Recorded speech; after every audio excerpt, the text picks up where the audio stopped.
صحابہ کرام رضوان اللہ علیہم اجمعین کا جب یہ مقام و مرتبہ ہے تو آخر ان کا ایمان کیسا تھا اور ان کے ایمان کی آخر کیا فضیلت تھی؟ آپ نے اچھا سوال پوچھا ہے، اور اصل بنیادی وجہ وہی ہے، ان کا ایمان کسوٹی ہے، بنیاد ہے۔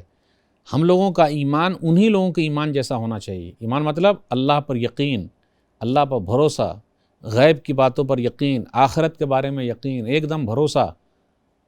بولتے تو ہیں لیکن عمل نہیں۔ فَإِنْ آمَنُوا بِمِثْلِ مَا آمَنْتُمْ بِهِ فَقَدِ اهْتَدَوْا وَإِنْ تَوَلَّوْا فَإِنَّمَا هُمْ فِي شِقَاقٍ فَسَيَكْفِيكَهُمُ اللَّهُ وَهُوَ السَّمِيعُ الْعَلِيمُ۔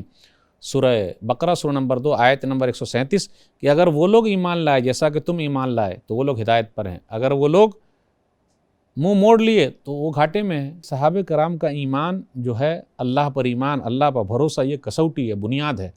تو ہمیں اور آپ کو بھی ویسا ہی لانا ہے، ایک دم پختہ ہونا چاہیے اللہ کے اوپر، ایک دم بھروسہ، آخرت پر یقین، قیامت کے دن ہماری حاضری ہوگی، اللہ کے سامنے حاضر ہوں گے، یہ سب پورا ضروری ہے۔ کسوٹی کا معنی کیا ہے شیخ؟ مطلب کسوٹی کا معنی بنیاد، ان کے جیسا ایمان ہونا چاہیے، یعنی اگر آئیڈیل ہے، نمونہ ہے۔ اپنے ایمان کو چیک کرنا ہے تو ہاں، تو ایسے ایمان کو چیک کرنا ہے، ان کے ساتھ تو یہ ہونا چاہیے کہ وہ لوگ جیسے رہتے تھے کیا ہم اور آپ ہیں اس ٹائپ سے؟ اللہ پر جیسا ان لوگوں کا بھروسہ تھا ہمارا ہے بھروسہ؟